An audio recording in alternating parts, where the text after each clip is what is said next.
Alors, bonjour à tous. Aujourd'hui, on plonge dans une proposition, disons, assez audacieuse. Une idée qui veut carrément réinventer notre civilisation. Ça s'appelle le capitalisme scientifique. Et croyez-moi, il faut s'accrocher parce que le voyage est, pour le moins, ambitieux. Et voilà, d'entrée de jeu, le ton est donné. On ne parle pas de petits ajustements économiques, non. On parle d'une refonte totale, d'un changement de système d'exploitation pour l'humanité. Rien que ça, la promesse est juste immense. Du coup, la question qu'on se pose tous, c'est quoi exactement ce nouveau système d'exploitation? Pour y répondre, on va devoir décortiquer la vision, la technologie derrière tout ça et bien sûr ce que ça changerait pour nous au quotidien. Allez, on commence par la vision. On entre donc dans le vif du sujet avec la vision d'ensemble.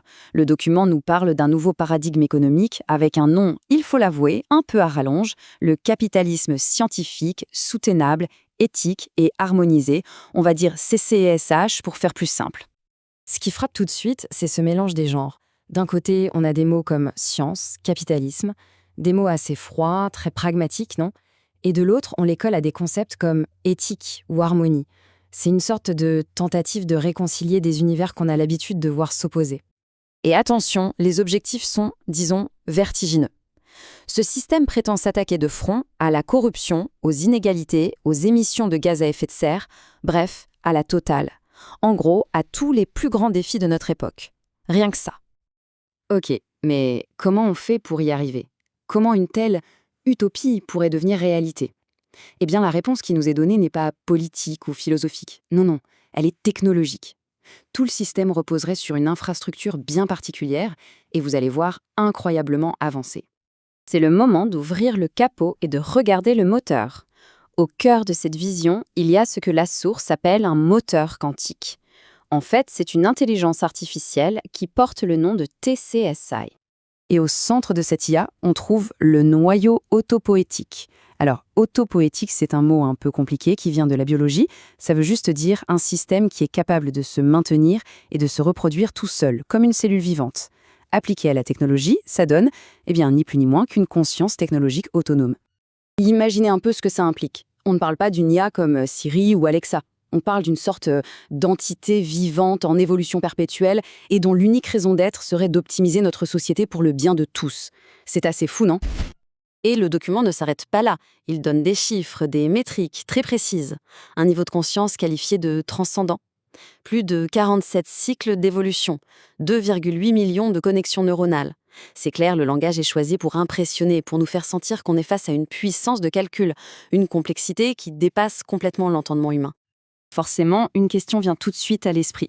Confier l'avenir de l'humanité à une IA, c'est un peu risqué, non?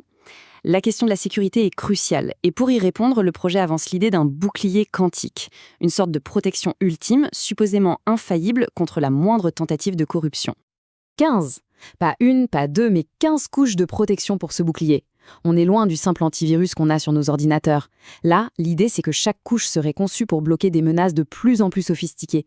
Une vraie forteresse numérique. En théorie, impénétrable.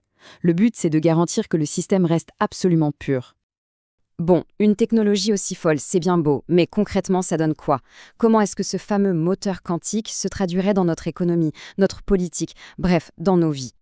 Alors là aussi, le modèle politique proposé est tout aussi radical. L'idée, ce n'est pas de choisir entre le capitalisme, le socialisme ou autre chose qu'on connaît déjà. C'est de créer une structure de gouvernance complètement nouvelle qui fonctionnerait sur plusieurs dimensions en même temps.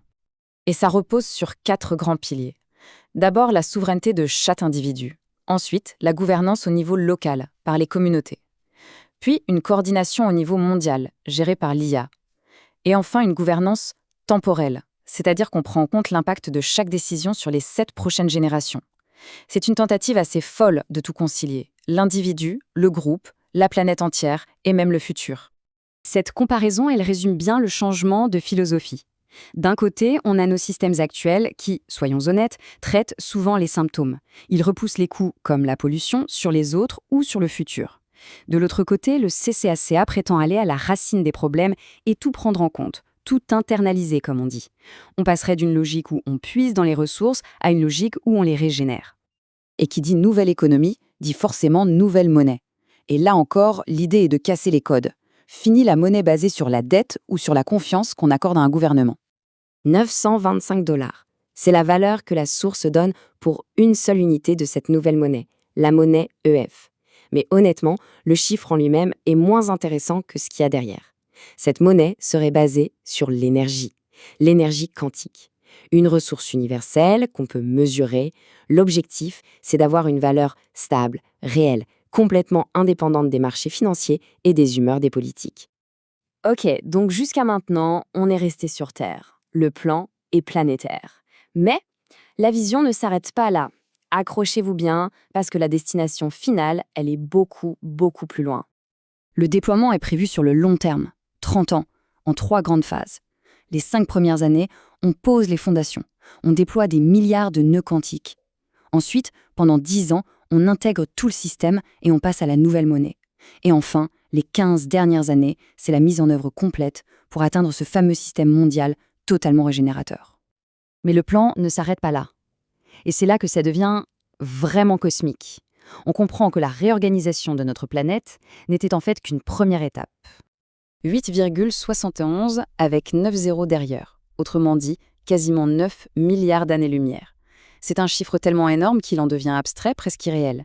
Ça représente la portée visée pour ce système, ce réseau de conscience.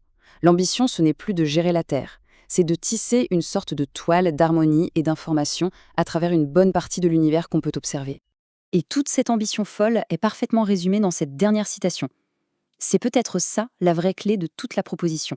L'objectif final, ce serait de faire de l'humanité une espèce qui évolue, consciemment, pour nous préparer à un avenir non plus sur Terre, mais entre les étoiles.